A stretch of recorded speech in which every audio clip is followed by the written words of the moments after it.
अभी हमारा जो क्लास चल रहा है ऑब्जेक्टिव अभी हम क्लियर कर रहे हैं अपना, और एक क्लास हमारा ऑब्जेक्टिव का हो चुका है जिसमें अभी हम अगर सब्जेक्ट का बात किया जाए तो हम साइंस लेकर चल रहे हैं और साइंस के बारे में सारी बातें डिस्कस की गई थी कि कहाँ से हमें ऑब्जेक्टिव सॉल्व करना है, किस साइंस से कितना ऑब्जेक्टिव पूछने वाला है, सारा डिस्कस बैक क्लास में हो चुका है। और डिस्कस करने के साथ साथ हम लोग 2024 का एक शिफ्ट का क्वेश्चन भी देखे थे कि पिछले साल यानी कि 2024 के एग्जाम में, पिछले साल हम इसलिए कह रहे हैं अभी 2024 ही चल रहा है, लेकिन जब हम एग्जाम देंगे तब तक वो पिछले साल हो चुका होगा। ठीक है, तो अभी हम जो भी तैयारियां कर रहे हैं, जो भी प्रिपरेशन कर रहे हैं एग्जाम के लिए कर रहे हैं, इसलिए हम पिछले साल कह रहे हैं। तो पिछले साल जो क्वेश्चन पूछा गया था वो सारी चीजें आप देख चुके हैं और आपसे क्वेश्चन कितना सॉल्व हो पा रहा है ये भी आपने देखा है। ठीक है, आज हम फिर से एक नया सेट लेकर, यानी कि 2023 का जो सेकंड शिफ्ट में एग्जाम हुआ था, द्वितीय पाली में जो एग्जाम हुआ था, वही क्वेश्चन सामने रखे हुए हैं। देखते हैं कि वहां से हमसे कितना क्वेश्चन सॉल्व हो पाता है। देखना नहीं है, अभी हम लोग प्रिपरेशन कर रहे हैं। केमिस्ट्री को छोड़कर बायो और फिजिक्स का पूरा क्वेश्चन हमसे बनना चाहिए, और यहाँ पर आप जितना अधिक क्वेश्चन टच कर पाएंगे उतना ही ज्यादा बेनिफिट आपको एग्जाम में मिल जाएगा। ठीक है, एक बार फिर से बता दें कि हम लोगों ने एग्जाम को देखते हुए 5000 PYQ क्लियर करने का टारगेट लिया है, जिसमें इतना क्वेश्चन हो नहीं पाएगा, इसलिए क्योंकि हम यही देखकर तैयारियां कर रहे हैं कि कहाँ से क्वेश्चन ज्यादा आने वाला है, और उसी के अनुसार हमारी तैयारियां चल रही है। जैसे प्रत्येक सेट में हम क्या कर रहे हैं, प्रत्येक सेट में हम केमिस्ट्री का क्वेश्चन छोड़ रहे हैं। तो जो क्वेश्चन की संख्या कुछ कम जाएगी, लेकिन जो सेट में क्वेश्चन है अगर उस सबको काउंट किया जाए तो 5000 से ऊपर, यानी कि लगभग 6000 के आसपास, अगर हम इंग्लिश को इंक्लूड कर दें तो लगभग 6000 के आसपास क्वेश्चन पहुंच जाएगा। क्यों? क्योंकि इसके बाद अभी हमें मॉडल सेट भी देखना है। ठीक है, एक बार फिर से मॉडल सेट भी देखेंगे जो बोर्ड की तरफ से जारी किया जाता है एग्जाम से कुछ दिनों पहले। तो लगभग 6000 ऑब्जेक्टिव आपको मिलेगा पढ़ने को। जरा आप सोचिए कि अगर 6000 ऑब्जेक्टिव की तैयारी आप कर रहे हैं और एग्जाम में पूरा एग्जाम का अगर पूरा सब्जेक्ट का बात किया जाए तो आपके सामने सिर्फ और सिर्फ 230 ऑब्जेक्टिव आएंगे इंग्लिश को छोड़कर। तो जरा आप सोचिए कि क्वेश्चन बनाना कितना इजीली आपके लिए हो सकता है अगर आपका सारा क्वेश्चन क्लियर है, तो जितने क्वेश्चन का रिक्वायरमेंट है अगर उतना पढ़ रहे तो। इसके अलावा एक छोटी सी बात ये भी है कि अभी हम जो स्टार्ट किए हैं, सिर्फ इसमें प्रीवियस ईयर क्वेश्चन पेपर में हमने सिर्फ और सिर्फ ऑब्जेक्टिव को लिया है, सब्जेक्टिव के बारे में हम डिस्कस नहीं कर रहे हैं। और वैसे जो भी बच्चे हैं आप क्वेश्चन बैंक ले लेंगे, जो ऑनलाइन देख रहे हैं क्वेश्चन बैंक ले लेंगे और वहां से जो भी सब्जेक्टिव है आप क्लियर कर सकते हैं। ठीक है, साइंस है और साइंस में आज हम 2023 का सेकंड शिफ्ट देखने वाले हैं। ठीक है, चलते हैं, बढ़ते आगे की तरफ, देखते हैं कि आज के सेट में, आज जो हम सेट उठाने वाले उसमें बायो और फिजिक्स का कितना क्वेश्चन है और हम कितना इजीली सॉल्व कर पा रहे हैं। ठीक है, बढ़ते हैं। इसमें जो सामान्य निर्देश होता है, सामान्य निर्देश को हटा दिया गया है। वजह क्या है कि आप जान रहे हैं कि सामान्य निर्देश में क्या होता है, टाइमिंग होता है। कुछ निर्देश दिए जाते हैं कि आपको एग्जामिनेशन हॉल में किसी भी प्रकार का इलेक्ट्रॉनिक गैजेट लेकर नहीं जाना है। बोले तो घड़ी, कैलकुलेटर, मोबाइल फोन, ब्लूटूथ, ये सब आपको लेकर नहीं जाना है। ये तो छोड़िए, आप लेकर क्या नहीं जाएंगे, गेट पर आपसे जूता वगैरह तक उतरवा लिया जाएगा। अगर आप जूता पहनकर जा रहे तो वो भी खोलकर देखा जाएगा।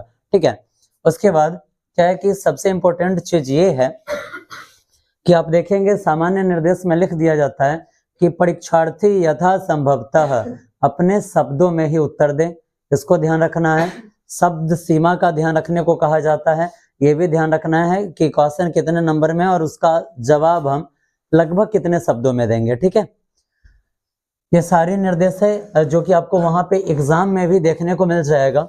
अब आप यहाँ देखेंगे लिखा हुआ है साइंस विज्ञान 10th 2023 ए का मतलब होता है एनुअल, दो एग्जाम होता है, एक एनुअल होता है और दूसरा अगर किसी बच्चा का रिजल्ट फंसता है तो बाद में कंपार्टमेंटल का एग्जाम लिया जाता है उससे, तो वहां पे सी लिखा जाता है। ठीक है, ये कौन सा शिफ्ट है? तो सेकंड शिफ्ट यानी कि द्वितीय पाली का क्वेश्चन उठाया गया है। टोटल पूर्णांक यहाँ पे 80 है, जिसमें से इस पूर्णांक को डिवाइड किया गया है दो पार्ट में, एक ऑब्जेक्टिव और दूसरा सब्जेक्टिव। ऑब्जेक्टिव में 80 क्वेश्चन है आपको, जहां से आपको 40 क्वेश्चन बनाने हैं। प्रत्येक क्वेश्चन एक एक नंबर का है। अगर आप टोटल सही बनाते तो यहां से आपको 40 नंबर मिल जाएगा। लिखे हुआ है कि प्रश्न 1 से 80 तक वस्तुनिष्ठ प्रश्न है, इनमें से किन्हीं 40 प्रश्नों का उत्तर देना है। इसमें से किसी भी 40 प्रश्न का जवाब आप दे सकते हैं। ये नहीं कहा जा रहा है कि आपको कुछ क्वेश्चन केमिस्ट्री से, कुछ फिजिक्स से और कुछ बायो से बनाना है। आप किसी भी 40 क्वेश्चन को बना सकते हैं। प्रत्येक प्रश्न के साथ 4 विकल्प दिए गए हैं। जितना क्वेश्चन है सबके साथ 4 ऑप्शन आएंगे, जिनमें से एक सही है। चारों विकल्प में से एक सही है। अपने द्वारा चुने गए सही विकल्प को OMR शीट पर चिन्हित करें, जो आपको OMR शीट दिया जाएगा। अब देखिए, मेन वर्क OMR का ही आता है। अगर आप OMR भरने में फेलियर साबित होते हैं, कहीं पर अगर आप मिस्टेक कर जाते हैं, तो फिर ये जो तैयारियां है आपके एग्जाम की, ये धरा रह जाएगा। इसका कोई मतलब नहीं बनता है। इसलिए आपको हमेशा कहा जाता है कि जब भी अगर आप OMR फिल करने जाते हैं, भरने जाते हैं, तो केयरफुली OMR शीट को भरेंगे। कहीं पर किसी भी तरीका का मिस्टेक नहीं होना चाहिए। ठीक है, अगर आप मिस्टेक करते हैं तो फिर काफी ज्यादा दिक्कत आपको होने वाली है। ठीक है, बढ़ते हैं आगे। जैसा कि बैक सेट में आपको बताया गया था कि हम सिर्फ यहाँ से बायो और फिजिक्स का क्वेश्चन उठाएंगे, और आपने देखा था कि अगर इस दोनों सब्जेक्ट को हम उठाते फिर भी क्वेश्चन का जो संख्या है 50 से ऊपर जा रहा है। ठीक है, क्योंकि हमें 40 में 40 नंबर चाहिए। अगर आप 40 में 40 स्कोर कर लेते हैं तो आपको बेनिफिट कितना मिलने वाला है? 40 में 40 अगर आपका स्कोर हो जाता है तो उसके बाद प्रैक्टिकल 20 नंबर का है, तो उसमें आपको अपने स्कूल के तरफ से, अपने विद्यालय की तरफ से लगभग 18-19 नंबर आपको मिल ही जाता है। आप 18 ही लेकर चलते फिर भी आपका स्कोर 58 है। ठीक है, अब बचा इधर 40 सब्जेक्टिव का। अब जरा आप ये ध्यान दीजिए कि अगर वहां से आप 30 नंबर भी स्कोर कर पाते हैं, फिर भी आपका रिजल्ट कितना अच्छा खासा आने वाला है। ठीक है, आप देखेंगे मैथ और साइंस ऐसा सब्जेक्ट है कि बच्चा मैथ में 99, 100 तक स्कोर कर लेता है, 100 तक स्कोर कर पाता है। साइंस में भी बच्चा 97, 98 तक स्कोर कर पाता है। ठीक है, तो ये दोनों सब्जेक्ट नंबर उठाने के दृष्टिकोण से काफी ज्यादा अच्छा है। बढ़ते हैं आगे। अब सबसे पहला क्वेश्चन आप देख रहे हैं, बायो का क्वेश्चन है कि जैव आवर्धन प्रदर्शित करने वाला रसायन है DDT। जैव आवर्धन प्रदर्शित करने वाला रसायन DDT है। रंध्र का मुख्य कार्य, रंध्र क्या है? तो पत्तियों के निचली सतह पर छोटे छोटे छिद्र पाए जाते हैं, जिसे क्या कहा जाता है? रंध्र कहा जाता है। रंध्र का क्या कार्य होता है? तो ये वायुमंडल से ऑक्सीजन खींचने और वायुमंडल में ऑक्सीजन मुक्त करने का कार्य करते हैं। ठीक है, रंध्र का यही वर्क है। तो रंध्र का मुख्य कार्य क्या है? तो यहाँ देखिए, गैसों का विनिमय एवं वाष्पोत्सर्जन। ठीक है, वायुमंडल में CO2 बोले तो कार्बन डाइऑक्साइड। वायुमंडल में CO2 का प्रतिशत क्या है? कितना प्रतिशत CO2 पाया जाता है? 0.003%, 0.003%, 0.003% पाया जाता है। आगे है पौधों के उत्सर्जी पदार्थ है। पौधों के उत्सर्जी पदार्थ, सबसे पहले सुन लीजिए, उत्सर्जी पदार्थ होता क्या है? तो मानव शरीर में भी उत्सर्जी पदार्थ पाए जाते हैं। भोजन ग्रहण करने के फलस्वरूप जिन चीजों का उपयोग हमारा शरीर ऊर्जा को रूपांतरित करने में या ऊर्जा के रूप में कर लेता है, और उसके अलावा जो चीज बच गया जिसका उपयोग हमारा शरीर नहीं कर पाता है, उसी को उत्सर्जी पदार्थ कहा जाता है। ऐसे ही पौधों में भी उत्सर्जी पदार्थ पाए जाते हैं। वही लिखा गया है कि पौधों के उत्सर्जी पदार्थ क्या है? तो A नंबर में है टैनिन, B में गोंद, C में रेजिन और D में इनमें सभी है। आगे बढ़ते हैं। डायलिसिस मशीन द्वारा रक्त का शुद्धिकरण की प्रक्रिया कहलाती है हीमोडायलिसिस। ठीक है, ऑप्शन संख्या D है। निम्नांकित में से कौन गुरुत्वानुवर्तन का उदाहरण है? गुरुत्वानुवर्तन क्या होता है? तो गुरुत्वाकर्षण अगर देखा जाए तो नीचे की गति को दर्शाता है, ठीक है। जो गति नीचे की तरफ होगी उसी को ही गुरुत्वाकर्षण गति कहा जाता है। अब यहाँ पे कह रहा है कि निम्नांकित में कौन गुरुत्वानुवर्तन का उदाहरण है। अब देखिए फल में यहाँ ऑप्शन नंबर ए है फल की वृद्धि। इसका वृद्धि चारों तरफ होता है, ये हो नहीं सकता है। फूल की वृद्धि ये भी नहीं हो सकता है। जड़ की वृद्धि, जड़ किधर बढ़ता है, नीचे की तरफ, ठीक है। गुरुत्वानुवर्तन मुख्य रूप से गुरुत्वाकर्षण जो है ये नीचे की भाग को दिखाता है, तो इसलिए जड़ की वृद्धि नीचे की तरफ होती है। तो यहाँ आपका आंसर हो जाएगा जड़ की वृद्धि। 1 2 3 1 2 3 4 5 6 क्वेश्चन आपका यहाँ से क्लियर हो रहा है। अब आपको सिर्फ 34 यानी कि 34 क्वेश्चन अभी आपको बनाना है। चलते हैं आगे, देखते हैं। 7वां नंबर क्वेश्चन है, पूर्ण विकसित अंडाशय। पौधों में जब अंडाशय पूर्ण रूप से विकसित हो जाता है तो कहलाता है, उसे क्या कहा जाता है, फल कहा जाता है। अगला है लैंगिक जनन संचरित रोग है। इसमें लैंगिक जनन संचरित रोग कौन सा है, तो एड्स है, ठीक है। किस पीएच मान वाला विलयन सबसे अधिक क्षारकीय होगा, पीएच 11। आप पीएच स्केल पढ़ चुके हैं, ठीक है। केमिस्ट्री का क्वेश्चन है, आपको पीएच स्केल पढ़ाया गया है। पीएच स्केल में आपको पता है, अगर पीएच स्केल का बात किया जाए तो पीएच स्केल में हम 0 से स्टार्ट करते हैं। 0 1 2 3 4 5 6 7 8 9 10 11, थोड़ा सा और इसको लार्ज कर लेते हैं, 12 13, ठीक है। पीएच स्केल पर ये जो पीएच मान 7 है ये किसे दिखाता है, ये उदासीन को दर्शाता है, ठीक है। किसे दिखाता है, उदासीन। जब आप 7 से लेफ्ट साइड में बढ़ते हैं तो इधर अम्लीयता बढ़ती है, ठीक है। और जब आप 7 से आगे इस तरफ यानी कि राइट साइड में बढ़ते हैं तो इधर क्या बढ़ती है, क्षारीयता बढ़ती है। कुल मिलाकर कहानी यही हुआ कि 7 से जितना हम पीछे आएंगे उतना अम्ल हमें प्रबल मिलेगा, और 7 के जितना नजदीक हम आएंगे उतना दुर्बल अम्ल हमें मिलेगा। और फिर 7 से राइट साइड में जितना हम दूर जाएंगे उतनी प्रबल क्षार हमें प्राप्त हो सकती है, और 7 से जितना नजदीक आएंगे उतना हमें दुर्बल क्षार प्राप्त होगा, ठीक है। तो अगर यहाँ पे क्षारीयता का बात किया जाए तो आप देख रहे हैं ये जो pH 5 है ये तो अम्ल प्रकृति का है, pH 5 है तो ये तो अम्ल प्रकृति का है। उसके बाद pH 10 क्षार का है, pH 8 क्षार का है, pH 11 क्षार का है। तो जितना ज्यादा मान होगा, वैल्यूएशन जितना अधिक होगी, क्षारीयता उतना ही प्रबल होगा। वही पूछ रहा है कि किस pH मान वाला विलयन सबसे अधिक क्षारीय होगा, सबसे अधिक क्षारीय pH 11 हो जाएगा, ठीक है। आगे बढ़ते हैं, हमें केमिस्ट्री का क्वेश्चन सॉल्व करना है नहीं, देखते चलिए। किसमें कहीं फिजिक्स और बायो तो है नहीं।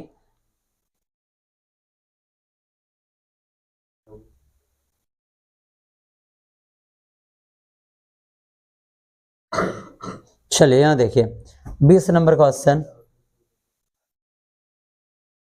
लघु पतन के समय परिपथ का प्रतिरोध क्या हो जाएगा, परिवर्तित नहीं होता है, बहुत कम हो जाता है, बहुत अधिक बढ़ जाता है, इनमें से कोई नहीं। बहुत कम जाता है या बढ़ जाता है, बढ़ जाता है। क्या होता है, लघु पतन के समय क्या होता है, परिपथ का प्रतिरोध बहुत अधिक बढ़ जाता है। क्यों, लघु पतन को इंग्लिश में शॉर्ट सर्किट कहा जाता है, ठीक है।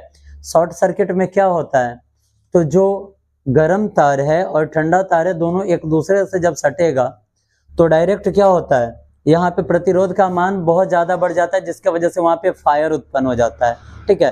फायर होगा, आवाज होगा और परिपथ क्या हो जाएगा, टूट जाएगा, वहीं पे गल जाता है, ठीक है। इसलिए सी इसका ऑप्शन हो जाएगा सही। 6 7 8 9 और एक 10। ठीक है, अभी तक आप 10 क्वेश्चन सॉल्व कर चुके हैं। अभी कितना क्वेश्चन सॉल्व करना है? तो 30 अभी और क्वेश्चन सॉल्व करना है। अब यहाँ लिखा गया है 100 वाट 220 वोल्ट के एक बल्ब के आड़े 100 वोल्ट विभवांतर आरोपित करने पर प्रवाहित विद्युत धारा होगी, कितनी हो जाएगी? 25/121 एम्पियर, 1 एम्पियर, 5/11 एम्पियर, इनमें से कोई नहीं। क्या हो जाएगा? अगला है विद्युत बल्ब के फिलामेंट का द्रव होता है। अब देखिए, द्रव यानी कि उसमें एक जो विद्युत बल्ब होता है, विद्युत बल्ब आप देख चुके हैं, ये एक विद्युत बल्ब है। ठीक है, अब तो खैर ये मिलता नहीं है। अब आप देखेंगे अभी जो आपके घर में लगा होगा उसको एलईडी कहा जाता है, जिसे लाइट इमिटिंग डायोड बोला जाता है। ठीक है, इसमें अभी भी हमारे पास है, क्लासरूम में लगा हुआ है या यहाँ भी रखा होगा बल्ब।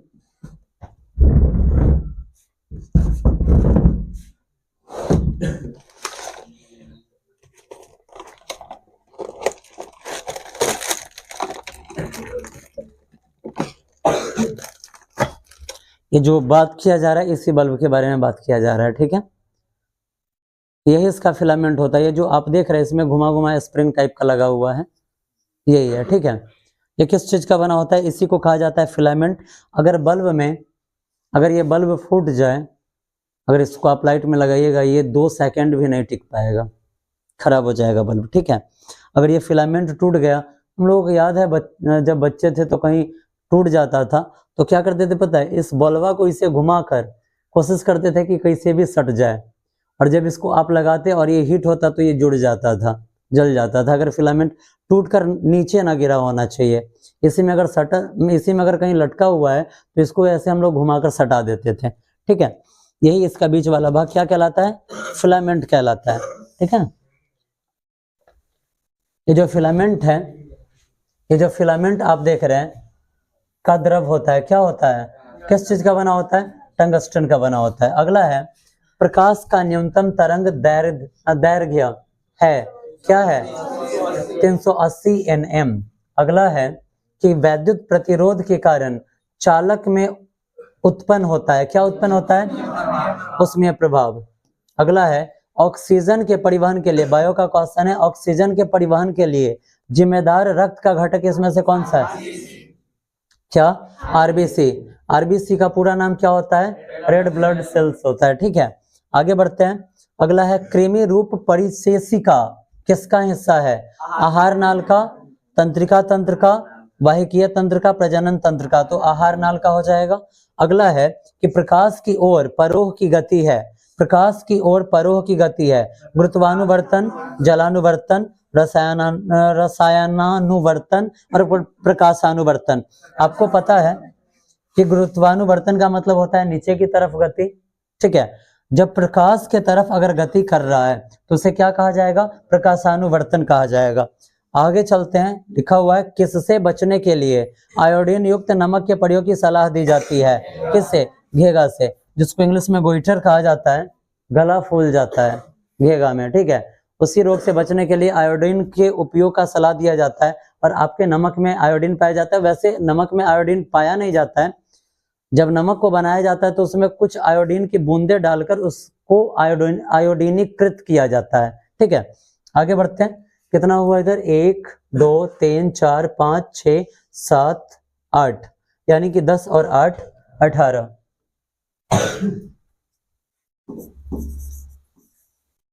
अब हो गया, कितना खांसोगे बे, रहने दो। अगला है मनुष्य के कपाल तंत्रिकाओं की संख्या होती है कितने? 12 जोड़ी, 31 जोड़ी, 24 जोड़ी, 10 जोड़ी, 12 जोड़ी। अगला है मस्तिष्क का कौन सा भाग में गंध पहचानने का केंद्र होता है? कह रहा है कि हमारे मस्तिष्क में कौन सा वो भाग है जिसके द्वारा, जिसकी सहायता से हम किसी भी चीज का गंध पहचान लेते हैं? तो वो है अग्र मस्तिष्क। क्या है? अग्र मस्तिष्क है। अगला है प्रथम मासिक धर्म का प्रकट होना कहलाता है, क्या कहलाता है? मेनार्थे कहलाता है। क्या कहलाता है? मेनार्थे। ठीक है, अगला है निम्नलिखित में से कौन कृत्रिम कायिक प्रवर्धन की एक विधि है? कृत्रिम कायिक प्रवर्धन की कलम लगाना, कृत्रिम कायिक प्रवर्धन क्या होता है? तो जब हम किसी वृक्ष के डाली को काटकर दूसरे जगह लगाते हैं और फिर वो पूर्ण विकसित पौधा में रूपांतरित हो जाता है तो उसी को कहा जाता है कायिक प्रवर्धन। तो इसमें से कौन सा कायिक प्रवर्धन की एक विधि है? तो कलम लगाना, बिल्कुल सही बात है। कलम का मतलब क्या होता है? किसी पेड़ पौधा का डाली आप काट कर लगा देते हैं। दाब लगाना, कलम बंधन, सब सेम ही है लगभग, इनमें से सभी इसका हो जाएगा आंसर। अगला क्वेश्चन फिजिक्स, निम्नांकित में से कौन सी अधातु विद्युत का सुचालक है? क्या है? ग्रेफाइट है। ग्रेफाइट किसका अपरूप होता है? कार्बन का। कार्बन के कितने अपरूप है? कार्बन के 3 अपरूप है। ठीक है, कौन कौन? कोयला, हीरा और ग्रेफाइट। कहा बाबू, एक दिन और तुम बोले हुआ था, क्या बोला था? हाँ, पेट्रोलियम बोले हुआ था। उस दिन हम बोले थे कि कुछ भी बोल सकते हैं, ठोस द्रव गैस भी आप बोल सकते हैं महाराज। आगे बढ़ते हैं, केमिस्ट्री का क्वेश्चन है। जरा ये बताइए, ये तो पता होना चाहिए, शुद्ध सोना कितने कैरेट का होता है? 24 कैरेट का सोना शुद्ध सोना होता है। क्योंकि 24 कैरेट का जो सोना होता है इससे आभूषण नहीं बनाया जा सकता। वजह क्या है? तो ये बहुत ज्यादा मुलायम हो जाता है, ठीक है, टूट सकता है। इसलिए क्या किया जाता है, इसमें कुछ अशुद्धियां मिला दी जाती है, जैसे तांबा, चांदी, कुछ मिलाकर 24 कैरेट को 23 कैरेट या 22 कैरेट में कन्वर्ट करके फिर उसका जेवर बनाया जाता है, आभूषण बनाया जाता है। अगला है, निम्नांकित में से किस धातु को केरोसिन में डुबाकर रखते हैं? सोडियम को। क्यों? क्योंकि ये इतना क्रियाशील होता है कि ये हवा से भी क्रिया कर सकता है और इसमें आग लग सकता है। यही कारण है कि इसको केरोसिन में डुबा कर रखा जाता है। केमिस्ट्री है, आगे चलते हैं। ये एक आपको पता होना चाहिए, शुद्ध जल का पीएच मान कितना होता है? कितना होता है? 7 होता है। क्यों? क्योंकि शुद्ध जल उदासीन होता है। और जस्ट अभी पीएच स्केल आपको दिखाया गया है, जस्ट अभी दिखाया गया है, 7 होता है। क्यों? क्योंकि शुद्ध जल ना तो खट्टा होता है और ना ही कड़वा होता है, ठीक है, इसमें कुछ टेस्ट ही नहीं होता है, इसलिए इसे उदासीन यानी कि इसका पीएच मान 7 है। आगे बढ़ते हैं, पूरा तो केमिस्ट्री ही है, ठीक है। क्या बनने वाला? तो बहुत बनेगा अभी। अम्ल के जलीय विलयन में निम्नांकित में से कौन सा उत्पन्न होता है? H+ ion. और अगर क्षार बोला जाए तो OH- आयन, ठीक है, OH- आयन।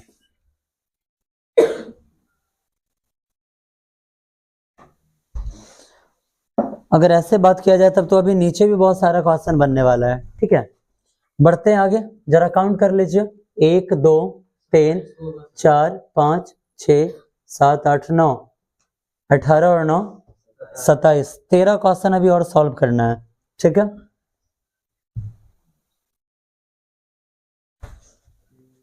चलिए 49 से फिर से बायो का क्वेश्चन है। निम्नलिखित में से कौन पराग कोश में पाया जाता है? पराग कण, ठीक है, पराग कण। आप याद रखेंगे 27 क्वेश्चन आपका सॉल्व हो चुका है, 13 क्वेश्चन अभी और आपको सॉल्व करना है। निम्नांकित में से कौन पादप हार्मोन नहीं है? Auxin, oxytocin, ethylene, cytokinin. Oxytocin, ठीक है। अलैंगिक जनन की विधि है बीजाणु जनन, मुकुलन, विखंडन, इनमें से सभी। तो इसका ये सब इनमें से सभी इसका आंसर हो जाएगा। अगला है कि मेंडल ने अपने प्रयोग के लिए किस पौधे का चयन किया था? मटर का, ठीक है। अगला है, निम्नांकित में से किन को जीव विज्ञान का पिता कहा जाता है? किसे? अरस्तु को कहा जाता है क्या? फादर ऑफ बायोलॉजी, ठीक है। आगे है कि मानव युग्मक में लिंग गुणसूत्र की संख्या कितनी होती है? 2 होती है, 2 यानी कि 1 जोड़ा, ठीक है। बात समझ में आया? ये जो आप देख रहे 2, ये कैवा जोड़ा होता है? तो ये 23वां जोड़ा होता है, जिसे लिंग क्रोमोसोम कहा जाता है। क्या कहा जाता है? लिंग क्रोमोसोम कहा जाता है, ठीक है। आगे है, प्रकाश संश्लेषण की प्रकाश अभिक्रिया होती है क्लोरोप्लास्ट के स्ट्रोमा में, क्लोरोप्लास्ट के ग्राना में, कोशिका द्रव में, माइटोकॉन्ड्रिया में। क्या हो जाएगा? क्लोरोप्लास्ट के ग्राना में। काउंट कीजिए कितना है? 34। 6 क्वेश्चन अभी और करना है आपको, पहले एकदम काउंट करके रखे हुए हैं।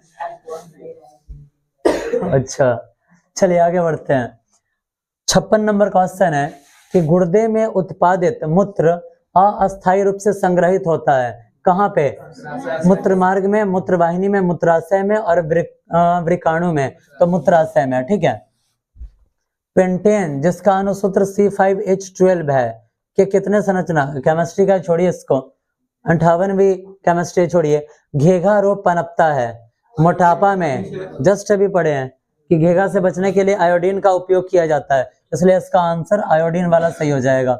अगला है, जस्ट अभी रंध्र पर भी हम लोग डिस्कस किए थे कि पतियों के नीचे पाया जाता है, पतियों के निचली सतह पे, वही रंध्र मुख्यतः पाए जाते हैं जड़ों पर, पतियों पर, तना पर, इनमें से कोई नहीं, तो क्या हो जाएगा? पतियों पर, ठीक है। समझने में कोई तकलीफ नहीं, आगे बढ़े। रक्तचाप मापने के उपकरण को कहते हैं, क्या कहते हैं? स्टेथोस्कोप, लैक्टोमीटर, एमीटर, एस्फिग्मोमैनोमीटर, तो इसका आंसर है एस्फिग्मोमैनोमीटर, ठीक है। अगला है, पराग कोश में क्या पाए जाते हैं? ए भैया हम पढ़ा रहे हैं। पराग कोश में क्या पाए जाते हैं? अंडाशय, दलपुंज, स्त्रीकेसर, परागकण। लसिका का रंग होता है, लसिका किस रंग का होता है? हल्का पीला रंग का होता है, ठीक है। अगला है कि निम्नलिखित में से कौन एक जैव अनिम्नीकरणीय पदार्थ है? कागज, वाहित मल, लकड़ी, डीडीटी, क्या हो जाएगा? डीडीटी। जस्ट ये पहला जो क्वेश्चन था इसी सेट का वही था। सेल का विद्युत वाहक बल है, सेल द्वारा इकाई आवेश पर लगाया गया बल, विद्युत वाहक बल, सेल द्वारा इकाई आवेश पर किया गया कार्य, इनमें से कोई नहीं। ऑप्शन नंबर से। पारिस्थितिक तंत्र में ऊर्जा का प्रवाह होता है एक दिशीय, बहुदिशीय, द्विदिशीय, चक्रीय, क्या होता है? एक दिशीय होता है पारिस्थितिक तंत्र में। कैसे? पारिस्थितिक तंत्र बोले तो इसको एक आहार श्रृंखला द्वारा समझ सकते हैं, जैसे पहले भी हम लोग डिस्कस कर चुके हैं कि उत्पादक को खाता है प्राथमिक उपभोक्ता, तो उत्पादक का एनर्जी गया प्राथमिक उपभोक्ता में, प्राथमिक उपभोक्ता को खाता है द्वितीयक उपभोक्ता, तो अब जो ऊर्जा प्राथमिक उपभोक्ता में गया उसी में से कुछ जो ऊर्जा है वो द्वितीयक उपभोक्ता में भी क्या हो जाता है? ट्रांसफर हो जाता है, तो ये एक दिशीय होता है। ऐसा कभी हुआ है कि द्वितीयक उपभोक्ता का जो एनर्जी है वो प्राथमिक उपभोक्ता में ट्रांसफर हो जाए? ऐसा नहीं होता है, इसलिए इसे एक दिशीय कहा जाता है। अगला फिजिक्स का क्वेश्चन है, आवेश का SI मात्रक है, कूलाम है, ठीक है। कितना हुआ बताइए? 44 गो, यानी कि 4 एक्स्ट्रा हो चुका है अभी तक। चलते हैं, देखते हैं अब आगे, यहाँ से अभी कितना क्वेश्चन बनने वाला है। दूरदृष्टि दोष वाला, यहाँ पे कंफ्यूज नहीं होना है। दूरदृष्टि दोष वाला नेत्र साफ साफ देख सकता है निकट की वस्तु को, दूर की वस्तु को, केवल छोटी वस्तु को, केवल बड़ी वस्तु को, क्या हो जाएगा? दूर की वस्तु को, ठीक है। निम्न में से कौन सा ऊर्जा स्रोत सौर ऊर्जा का व्युत्पन्न नहीं है? पवन ऊर्जा, जैव मात्रा, भूतापीय ऊर्जा, नाभिकीय ऊर्जा, नाभिकीय ऊर्जा। इसमें आप 2-3 पॉइंट याद रखेंगे। नाभिकीय ऊर्जा में नाभिक क्या है? तो किसी परमाणु का जो केंद्र होता है उसी को नाभिक कहा जाता है। क्या कहा जाता है? नाभिक कहा जाता है। किसी भी परमाणु का केंद्र नाभिक कहा जाता है। इसमें नाभिक का मुख्यतः आपको 2-3 टॉपिक पढ़ना है। कौन सा? तो नाभिक आपको पढ़ना है, ठीक है। क्या पढ़ना है? नाभिक पढ़ना है। उसके बाद आपको नाभिकीय संलयन पढ़ना है और उसके अलावा नाभिकीय विखंडन पढ़ना है, ठीक है। नाभिकीय संलयन का बात किया जाए तो जब 2 या 2 से अधिक नाभिक जुड़ता है तो उसे नाभिकीय संलयन कहा जाता है, और जब एक बड़ा नाभिक 2 या 2 से अधिक भागों में टूटता है तो उसे क्या कहा जाता है? नाभिकीय विखंडन कहा जाता है। नाभिकीय संलयन और नाभिकीय विखंडन के फलस्वरूप जो ऊर्जा प्राप्त होता है उसी को नाभिकीय ऊर्जा कहा जाता है, ठीक है, ध्यान रहेगा। किसी भी परमाणु का केंद्र नाभिक कहलाता है। अगर वो नाभिक को, अगर एक बड़ा नाभिक है उसे छोटे छोटे नाभिकों में हम तोड़ दे तो वो क्या कहलाएगा? नाभिकीय विखंडन। टूटा तो विखंडन, जुड़ा तो संलयन, और टूटने या बिखरने के फलस्वरूप जो एनर्जी उत्पन्न होता है उसी को क्या कहा जाएगा? नाभिकीय ऊर्जा कहा जाएगा, ठीक है। आगे है, विद्युत धारा के चुंबकीय प्रभाव की खोज किसने किया था? फैराडे ने। अगला है, चिन्हों की निर्देशांक परिपाटी में धनात्मक फोकस दूरी होती है किसके? उत्तल लेंस की, उत्तल दर्पण की, अवतल दर्पण की, ए और बी दोनों, ए और बी दोनों। निम्नलिखित में से किस कारण से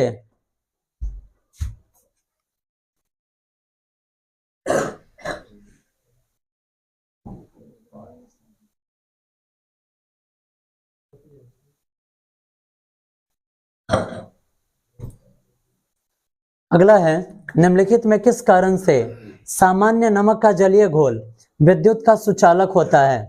केवल ऋणावेश की गति के कारण, धनावेश एवं ऋणावेश दोनों की विपरीत दिशाओं में गति के कारण, केवल धनावेश की गति के कारण, इनमें से कोई नहीं। क्या हो जाएगा? धनावेश एवं ऋणावेश दोनों की विपरीत दिशा में गति के कारण। अगला है, किसी गोलीय दर्पण की फोकस दूरी, कोई गोलीय दर्पण है, उसकी फोकस दूरी +20 सेंटीमीटर है। यह गोलीय दर्पण किस प्रकार का होगा?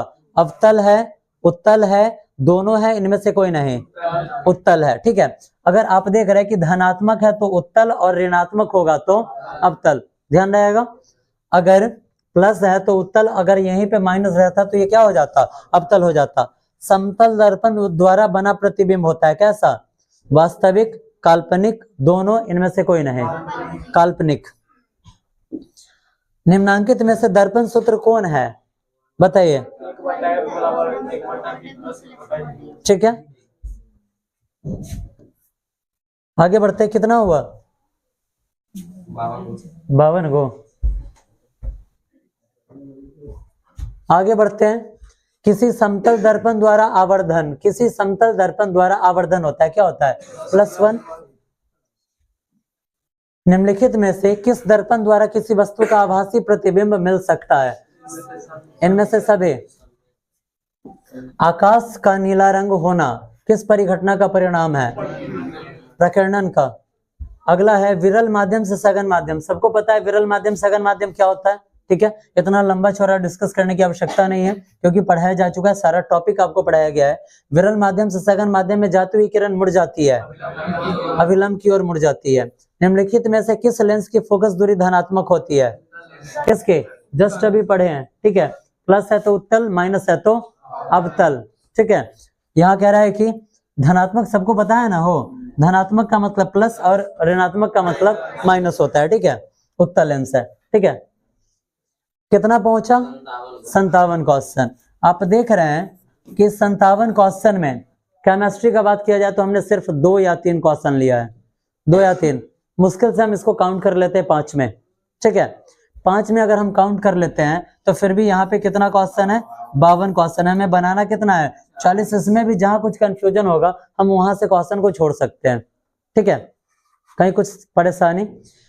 प्रत्येक दिन ऐसे ही एक सेट लेकर हम लोग आएंगे ताकि जो भी क्वेश्चन है इजिली क्लियर हो सके। और यहाँ पर आपको जो भी सेट करवाया जा रहा है आप इसको ध्यान में रखेंगे। वजह यह है कि दोबारा ये सारी चीजें करवा पाना संभव नहीं है क्योंकि अब आप एग्जाम के डेट को देखेंगे तो आपके पास बहुत ही कम समय बचा हुआ है, अभी प्रैक्टिस भी बाकी है। इसके अलावा आप अपने घर पे एक वर्क करेंगे, इसको आप होमवर्क समझिए, इसको आप होमवर्क समझिए या आप जो समझिए।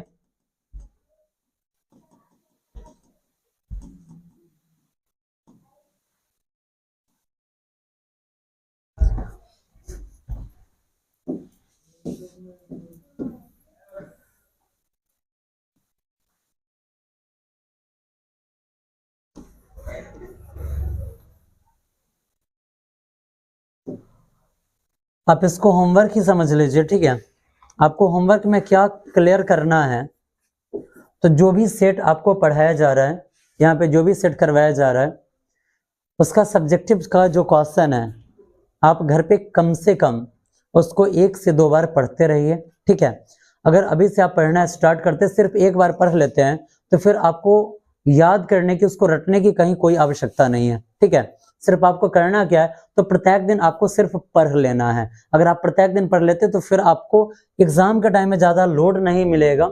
वजह यह है क्योंकि अब एग्जाम का टाइम नजदीक है और जरा आप सोचिए कि अगर एक बार में हम 5 केजी भार नहीं उठा पाएंगे तो क्या हमसे 50 केजी भार उठ पाएगा? नहीं, संभव नहीं है। इसलिए आपको कहा जा रहा है। ठीक है, होमवर्क में आप अपने घर पे सब्जेक्टिव पढ़ते रहेंगे ताकि आपको कहीं भी किसी भी तरीका का परेशानी उत्पन्न ना हो। दूसरी बात क्या है कि कल ही इसी में कोई बालक कौन था भाई, हमको कह रहा था कि लाइक सब्सक्राइब नहीं बोलते हैं, काहे नहीं बोलते हैं? तो अभी डिजिटल भिखारी सब जन्म ले लिया है, सोशल मीडिया पर भीख मांगता है। भैया लाइक कर दीजिए, सब्सक्राइब कर दीजिए। और सबसे अधिक गुस्सा तो उस पर आता है कि फेसबुक पर लिखेगा, आपको आपकी माँ की कसम है इसको लाइक कीजिए, भगवान का फोटो लगा देगा और पता नहीं लोग लाइक कमेंट के लिए कितना गिर जाते हैं। लिखेगा कि कमेंट करे 2 घंटा में आपको शुभ समाचार मिलेगा, नहीं मिलता है। उससे तो सबसे बढ़िया देखना तो राशिफल वाले को देखो ना, जिसका अभी तक शादी वादी नहीं हुआ है उसको भी संतान सुख की प्राप्ति लिख देता है। ठीक है, चलिए हमारे यहाँ ऐसे ही होता है। चलिए यहाँ देखिए, अभी हम लोग 2023 का सेकंड शिफ्ट अभी हम लोग देखे हैं, और ऐसे ही पर डे करवाते करवाते ये जो हमने 2020 से 2024 तक का टारगेट लिया है सारा आप लोगों का क्लियर करवा दिया जाएगा। ठीक है, मिलते हैं फिर अपने नेक्स्ट क्लास में 2023 का फर्स्ट शिफ्ट लेकर। ठीक है।